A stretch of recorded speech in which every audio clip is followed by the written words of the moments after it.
Church of the South Hills, also known as Sunny Hill. Our mission is to create a more just and compassionate community within and beyond our walls. My name is John Porterville, and I serve as a worship associate for this congregation. If you are a newcomer, please visit our welcome table in the fellowship hall, where you can find more information about our congregation and you can sign up to receive The Beat, our weekly email newsletter. Also, if you'd like to be greeted as a newcomer after the service, please take a red mug, and members will seek you out and make sure that you are warmly welcomed. A gentle reminder to everyone, if you have cell phones or other electronic devices with you, please silence them now so that our time together will not be disrupted by buzzing or ringing. If you have a restless infant or toddler with you today and need a place to take a break outside the sanctuary, we have an infant care room in the back, in the corner there, that you can access from the hallway, where you can still see and hear the service. Our opening words were written by Scott Taylor. Look, friends, to the sky, to the stars that dance with this tiny globe on which we travel. Look to the horizon, the tree line, the expanse of wide open fields, to this living, breathing earth that makes our own living and breathing possible. Look at the faces that surround you and notice what a wonder it is that we don't have to walk the earth alone. All of it is a miracle. All of it deserves awe. May this time we spend together illuminate the astonishing preciousness of it all. Please join me in saying the words for lighting our chalice.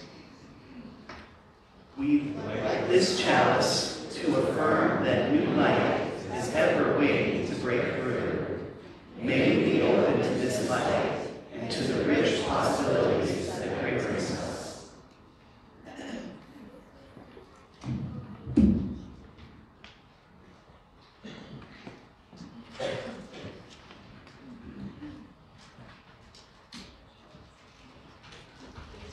Please rise and body your spirit. Girls, come Emmanuel.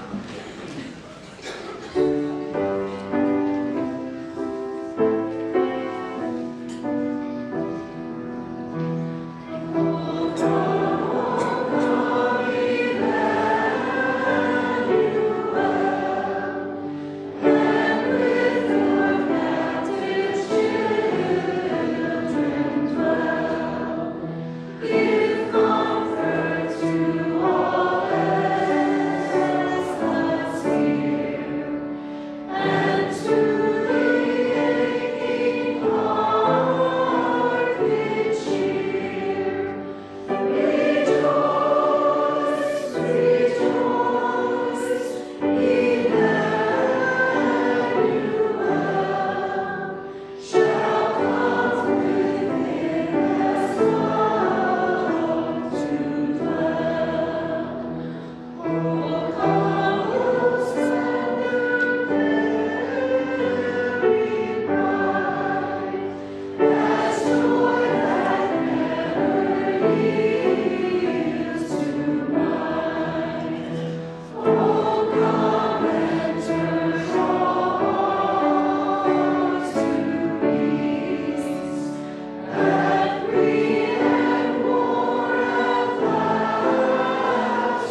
children who'd like to come forward, please do so.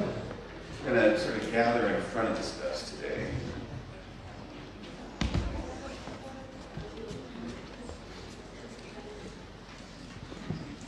All right.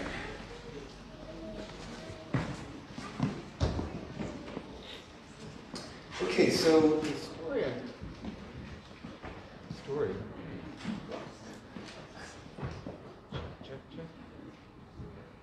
Might have to, here we go. Maybe the microphone doesn't like me being down here, I'm not sure. Right, so the story I'm telling you today takes place in a monastery. Does anyone know what a monastery is? It's a place, a sort of place of quiet contemplation where monks live. And monks are people that have taken sort of religious vows to live very simply, to live basically as very poor people. They live together cloistered away from the rest of the world. And they take care of their monastery, they raise their own food, they have religious services all throughout the day, and they do good out in the world to try to help other people as well. One day, there was a knock at the door of the monastery, and one of the monks, whose turn it was to answer the door, came and found that there was a man standing on the steps who said, "Brother, good day to you." He said, "I am a homeless person, and it's very cold on this December day, living on the streets. And I was wondering if you would be kind enough to give me a jacket to wear." And the monk, who saw this man sort of shivering, he only had on a thin shirt and these sort of ragged pants, felt a lot of compassion for him and decided that he would give this man his own jacket, which was the only jacket that the monk owned. And he went to his room, he got the jacket, and he gave it to the man, gave him a blessing, and sent him on his way. He didn't know quite what he'd do when it got colder and he had to be outside, but he thought he'd figure that out later on. Well, a few weeks later, as it was getting close to Christmas, the monks were all together sharing a meal, and they started talking about things that were going on. And one of the other monks mentioned, he said, there was a man that came to the door yesterday who was homeless and had only these terrible thin clothes on and asked for a jacket. So I gave him mine. And then the other monks started talking, and each of them had the same story. A man had come to the door of the monastery, asked for a jacket, and they'd given them their own. And it seemed to the monks like there must be an epidemic of homeless men without jackets. They didn't know what was going on. Well, the first monk had to go into town just a few days before Christmas to get some supplies for the monastery. And he went through this little market that was set up in the square of the town that they were near. And he happened to see this man that he had met earlier, this homeless man, who seemed to be doing a pretty good business selling jackets. And the monk thought, oh no, we've been taken advantage of. But he didn't say anything to the man. He just got his goods and went on his way, the long walk home, 4 or 5 miles, back to the monastery. Now suddenly it became very cold as night set in, and the monk was shivering. It was freezing, and he was cold and got colder and colder as he went, until at last it felt like he couldn't go any further, and he lay down and curled up in a ball next to a tree on the side of the road.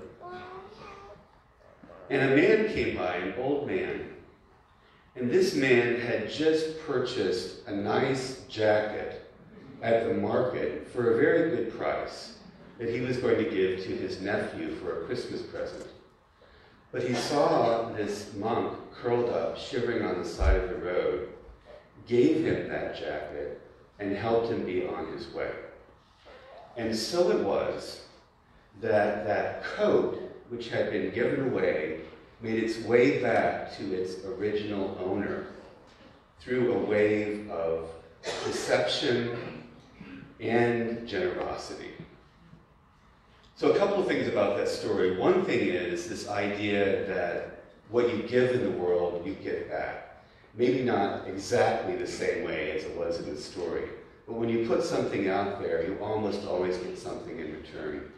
And another thing is, especially during this time of year, to remember people that are cold and that need things that maybe we have that we can help them with. And with that, we're going to sing you out to your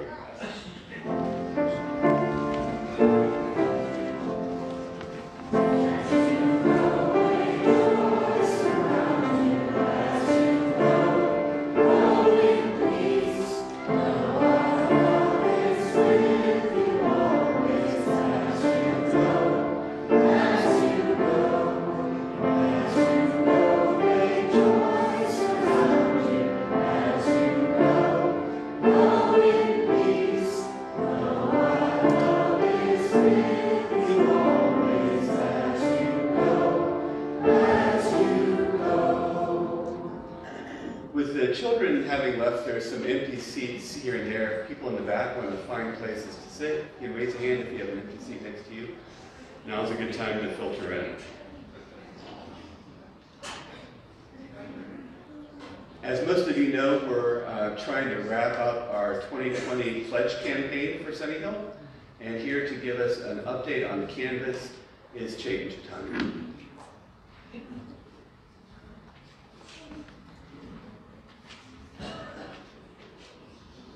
Good morning.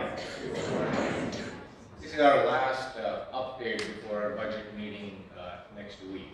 So if you haven't done your pledges yet, please take care of it this week. Here's the update. Total pledges received 182 pledge units for a total of $369,000. And that's about 76% of all the pledges that we expect to come in have been received. So we're about 3/4 of our way there. 37 out of the 182 pledges, or roughly 20%, are new pledges. That's a total of $50,000 in pledges received from new members at an average pledge of $1,300. That is wonderful. Please give yourself a hand.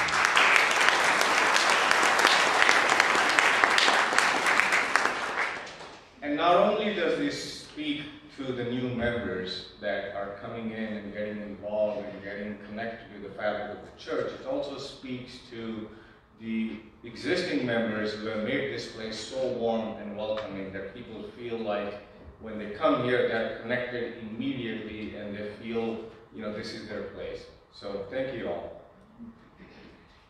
Of the 145 pledges from existing members, 67 pledges, or roughly 46%, were increases with an average increase of 16%. So well done. There were a few reductions in pledges as well, but we're not going to count those. When I was young and we would go bar hopping and dancing and you would ask the girls to dance, we had a rule. You only count the yeses, not the no's. And trust me, the ratio skewed quite a bit to the no side. At this point, we expect about 57 more pledges to come in, and if everyone pledges as expected, we expect an additional $60,000 in pledging. This will put our total at about $429,000 to $430,000, roughly $18,000 to $19,000 shy of our target up there. That was a reach. I'm glad we're coming pretty close to it. We have actually revised our budget to account for that, and our current budget is based on a total pledging of about $430,500. So we should get pretty close to that. And if we get a few pledge increases, it should put us, over our expected new budget number. Also, today we'll have a budget Q&A right after the service, right here in this hall. So stick around if you have any questions about the budget, which was sent out in an email earlier this week. Thank you.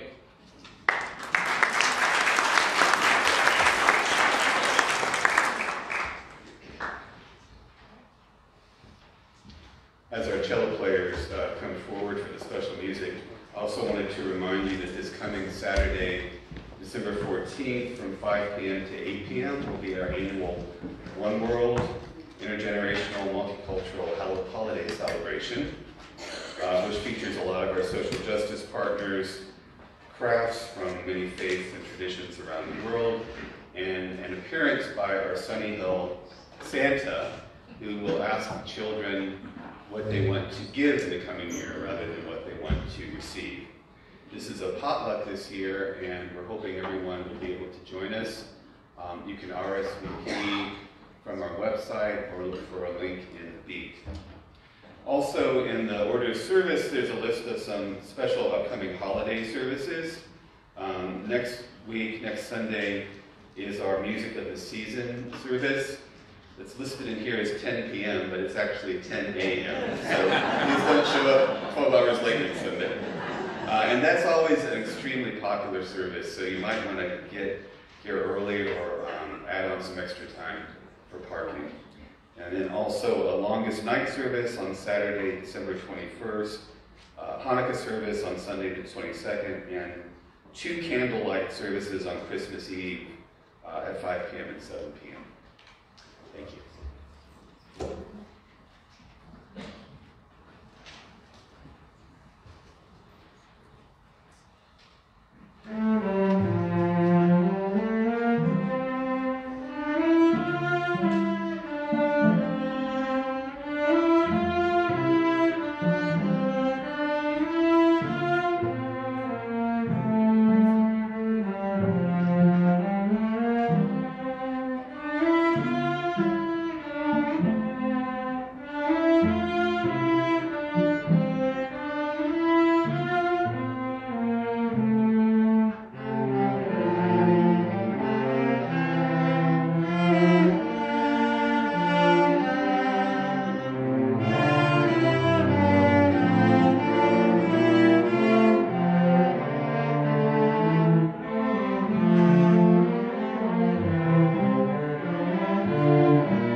morning. My name is Ann McGrain, and I'm a member of the pastoral care team whose task it is to reach out to members of Sunny Hill going through difficult life events, whatever they may be, offering the loving presence that binds us, that binds our community together. If you want to get in touch with us, you may contact us directly or call the church office or send an email to pastoralcare@sunnyhill.org. Each week at this time in the service, we share joys and sorrows submitted by members of the congregation. We share the things that we are celebrating as well as the things that we are mourning so that they do not need to be held alone. Joys and sorrows may be submitted online from our website or handwritten and submitted at the welcome table in the fellowship hall. After the joy that I read, please respond by saying, "We hold you in our hearts." I have a joy today from Amanda Clevenger. My dear dad and sister Caroline are able to be here all the way from England today. To Amanda and her family, we hold you in our hearts. Let us take a moment of silence to bear in mind these joys and sorrows as well as those that are held too closely to be shared.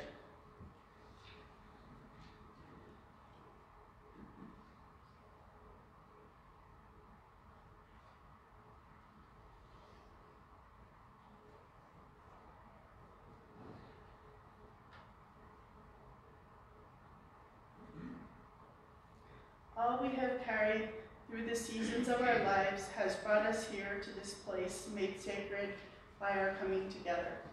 May we hold all that we carry in the warm embrace of this loving community.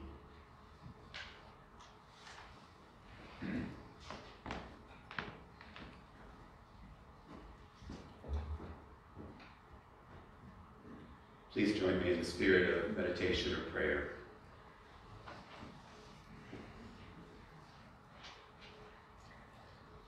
We pause to be still in one another's presence, to be still in lives that race in endless circles,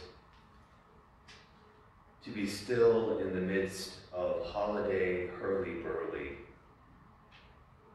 to be still in the madness of too much, too much.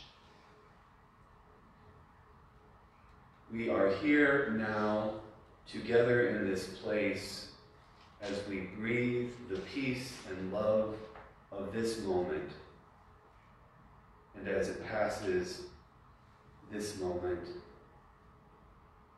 and this moment. The busyness of this season calls for stillness, as dry, parched land calls for water, as lost souls call for guiding stars, as cheeks call for tears. We pause now for a moment of shared silence.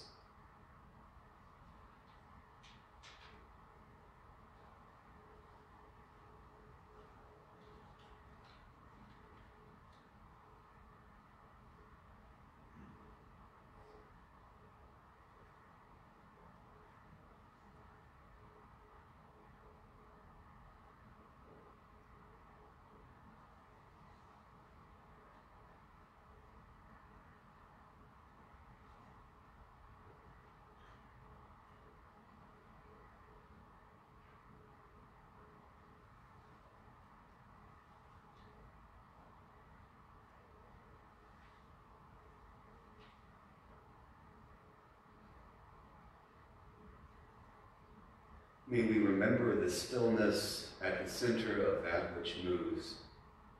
May we regard with care the light of this moment. May we act with compassion toward all and all else. Amen.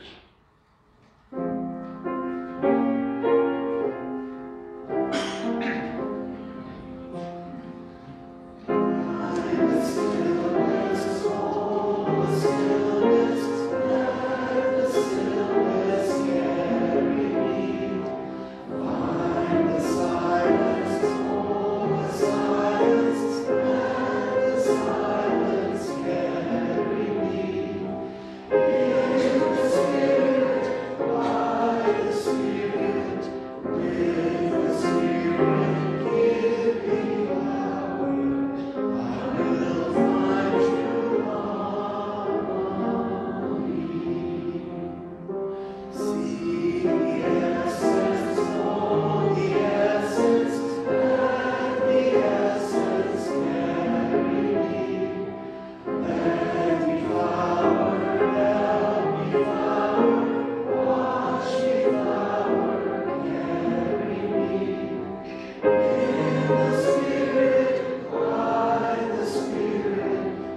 In the Christian liturgical calendar, Advent is the period that immediately precedes Christmas.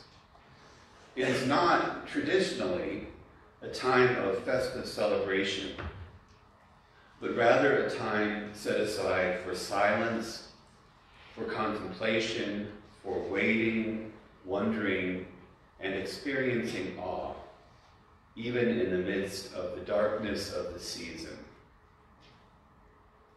Advent is something that has gotten lost in our culture at large in the mad merry-go-round of frenzied activities that take place each year from Thanksgiving through New Year's Day. But it is important, and I would say vitally necessary, to recapture the spirit of Advent in our lives as a time for anticipatory silence, wonderment, and holding with care the unresolved questions in our lives and in our world. One of my favorite parts of the Christmas story, as told in the Gospel of Luke, comes in the midst of all the intoxicating rush of angels and shepherds and heavenly choirs and animals in the manger and the birth of Jesus. Right in the middle of all this amazing and truly incredible stuff, this one little verse stands out. Luke chapter 2, verse 19. But Mary kept all these things and pondered them in her heart. Mary kept all these things and pondered them in her heart. In other words, she held all the questions and puzzlements that she must have been experiencing close to her heart, so that the meaning of all that had happened might be made clear over time, so that in her own time and in her own way, she might come to an understanding of these events that must have felt overwhelming to her. I'm reminded of this quote from Rilke: "Be patient toward all that is unsolved in your heart, and try to love the questions themselves like locked rooms and like books that are written in a very foreign tongue." As Mary kept all these things and pondered them in her heart, she was learning to love the questions themselves, to sit with the tension that always exists between the known and the unknown, between the present and the future, between the profane surface and the sacred depths. Richard Rohr, a Jesuit priest and author, writes, "As a culture, it seems we are deeply afraid of silence. The running from silence is undoubtedly running from our soul, from ourselves, from the truth, and from freedom. One of the beginnings of freedom is to stop thinking and just look, which is the literal meaning of the word contemplata in Latin, or just be. Give yourself permission to get out of your head, to let go of your sacred explanations and theological certitudes that too often make personal listening, waiting, and seeking a non-need." Rohr goes on, "My single biggest disappointment in serving as a priest for 44 years is the lack of spiritual curiosity among the vast majority of supposedly religious people. They too often settle for glib answers that make silent awe and pregnant questioning unnecessary, which is the very birth of the authentic religious spirit." Imagine what our lives might be like if we actually did make room for silent awe and pregnant questioning, especially during this time of year when we go breathlessly from one noisy thing to another. Imagine what it might be like to truly embrace Advent as a time of waiting and wondering. Tish Harrison Warren is a priest in the Anglican Church in North America and associate rector at the Church of the Ascension here in Pittsburgh. She writes about Advent not as a season of mindless celebration, but as a time to make room to ponder all that is happening within and around us. She writes, "We need communal rhythms that make deliberate space for both grief and joy. For me, the old saying rings true: hunger is the best condiment. Abstaining for a moment from the clamor of compulsive jollification, and instead leaning into the reality of human tragedy and of my own need and brokenness, allows my experience of glory at Christmas time to feel not only more emotionally sustainable, but also more vivid, vital, and cherished." Warren continues, "Our response to the wrongness of the world and of ourselves can often be unhealthy escapism, and we can turn to the holidays as anesthesia from pain as much as anything else. We need collective space as a society to grieve, to look long and hard at what is cracked and fractured in our world and in our lives.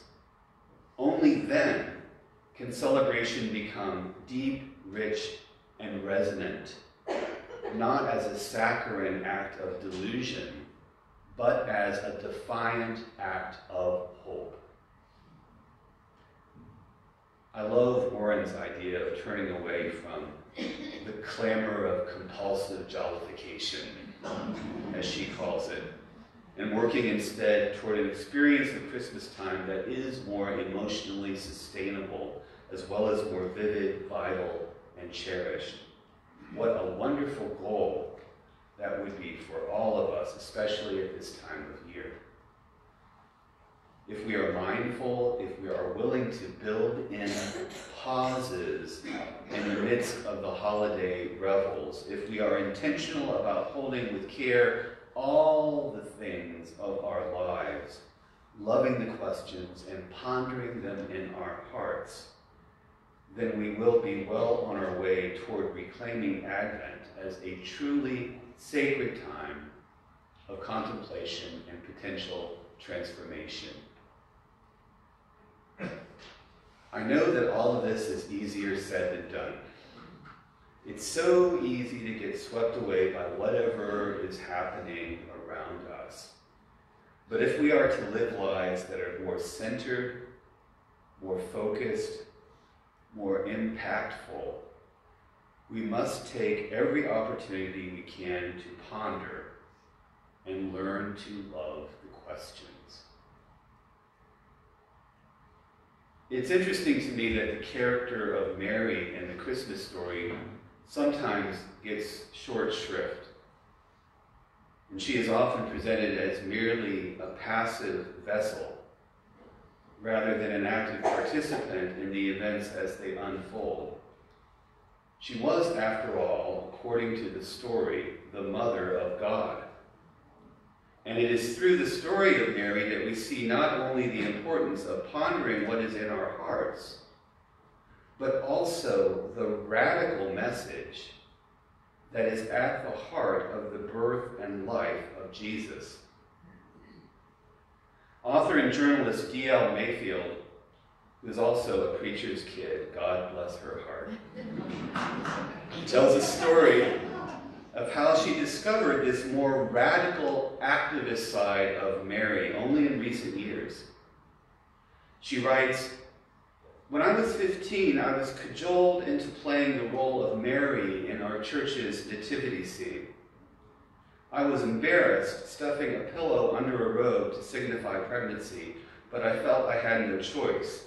I was the pastor's daughter, and there was no one else who would play the role. My cheeks burning in shame, I remember feeling little connection to Mary, the Mother of God. I was silent in the play.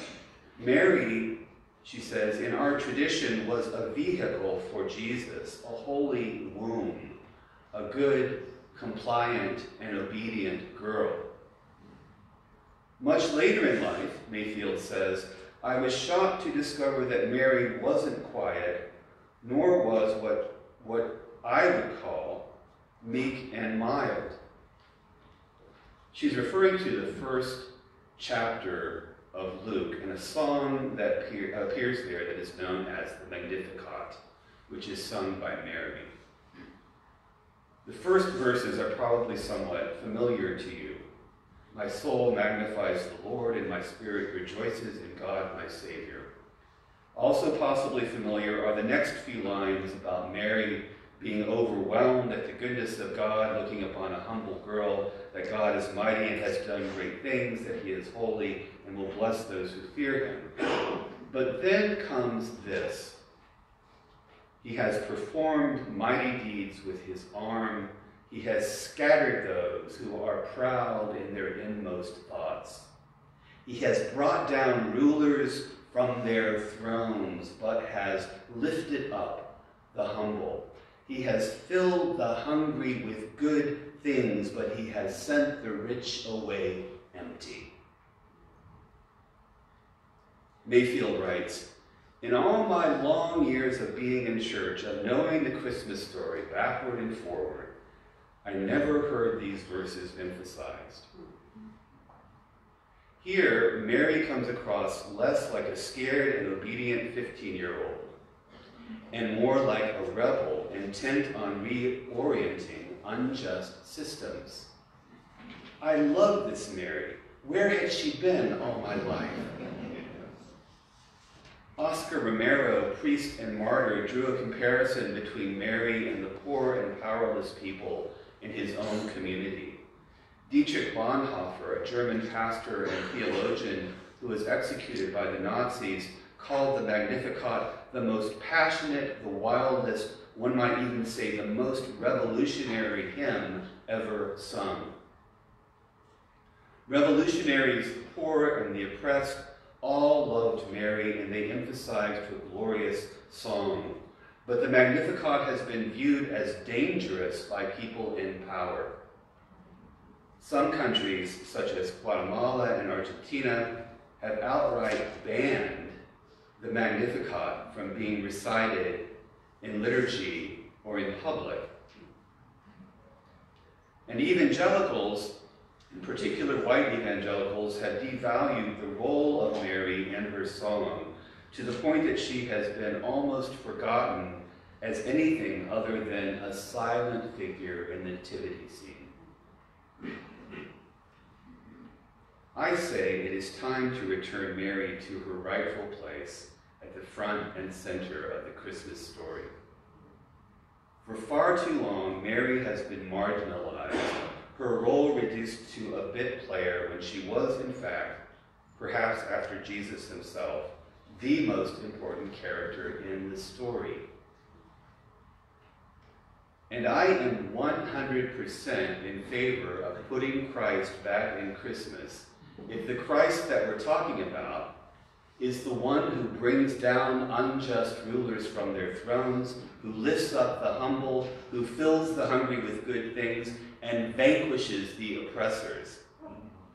And make no mistake, that is the Christ of whom Mary sings, the child of hers whose birth and life she proclaimed loudly, as well as holding and pondering quietly in her heart. So it is that Mary brings to us at least two vitally important messages to keep in mind during this Advent and Christmas time. The first has to do with making space for awe, for wondering, for holding and loving the questions. This task requires a willingness on our part to step off the conveyor belt of holiday season, overconsumption and mindless celebration, and instead find quiet moments when we can simply be rather than always doing.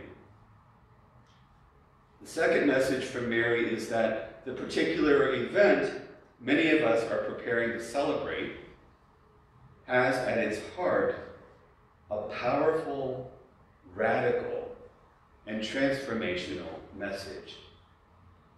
Namely, that each of us is called to incarnate, to bring into being, the fierce and unrelenting love that unseats unjust oppressors and lifts up the humble and forgotten and marginalized people of the world. Both of these messages are countercultural in that they go against the prevailing current of soul-numbing consumption and celebrations that tend to be shallow and unsatisfying in so many ways. And because it is countercultural, this approach to the holidays requires more work and more mindfulness on our parts. Each of us bears the light that illuminates the darkness within and around us and waits to break free in the world, righting wrongs and healing all that it touches like a great warm wave of endless and unrelenting love. In the words of the poet Jan Richardson, "Blessed are you who bear the light in unbearable times, who testify to its endurance amid the unendurable, who bear witness to its persistence when everything seems in shadow and in grief.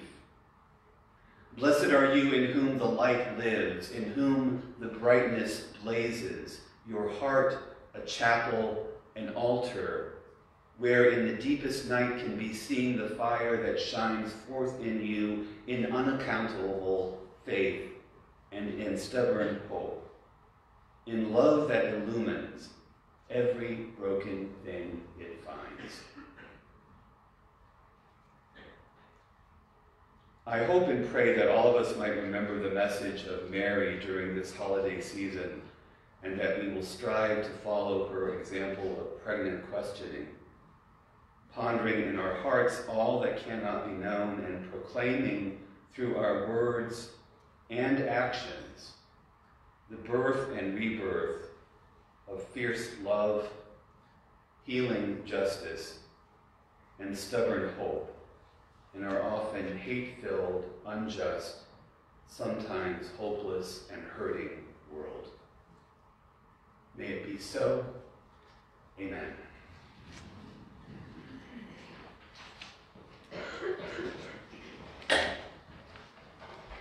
Please rise and join us in singing "Let Christmas Come."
Our designated offering today will support Ceasefire PA, and from that organization we have Rob Conroy, who's going to tell us a few things about it.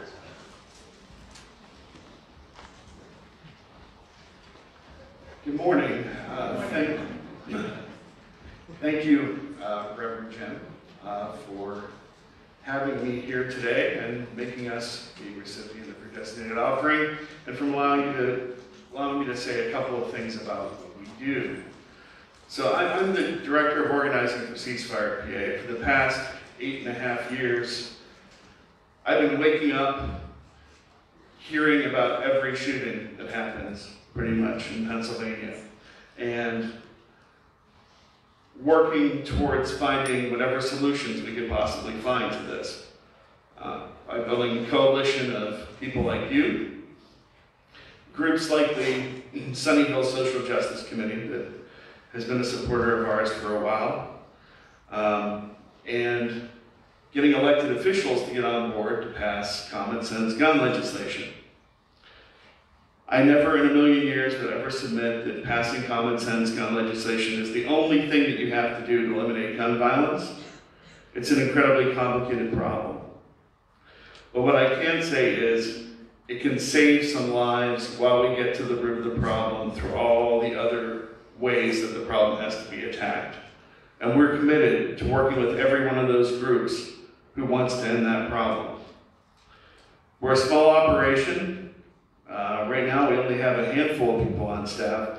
I'm the only Pittsburgh staffer at this point. In fact, I'm the only staffer west of Scranton, but yet we cover the entire state, and we do it. And we go into every county and we build support, county by county, place by place.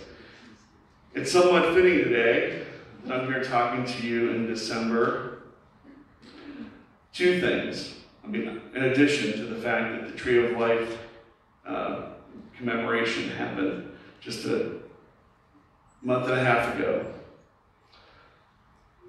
Next week, December 14th, is the 7th year that has passed since Sandy Hook Elementary occurred in Newtown, Connecticut, where 20 children were gunned down and 6 educators. And that changed my life. And I was already doing this work, and yet that changed my life. Tree of Life changed my life. And I can tell you something that happened 39 years ago today is probably in many ways why I'm here. John Lennon was shot 39 years ago today. And I was already a huge Beatles fan by that point at age 9. But I mean, that gave me a realization that in addition to every one of these incidents that I keep talking about, and all the ones I'm not naming, something has to be done to address this problem. Loopholes have to be closed. We're here to do it, and we're here to teach every one of you how to become an expert on this issue, or how to advocate on this issue, and how to change this if you want to. So you can talk to me afterwards. You can get your phones out and text the word ceasefire to 97779. Do that after the service. You can talk to me, and we can go from there. But thank you so much for your anticipated support, for listening.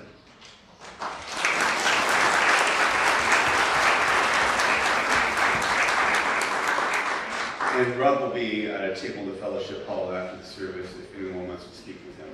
We'll now give and receive our morning offering.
extinguishing our chalice. We extinguish this flame, but not the light of truth, the warmth of community, or the fire of commitment. These we carry in our hearts until we are together.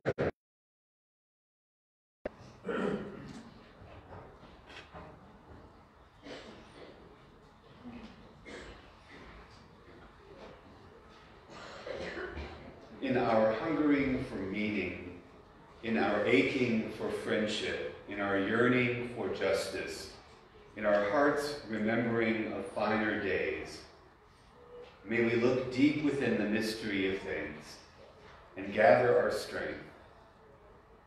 May each of us proclaim the graceful power of life and love, and so may we live in hope. Go in peace.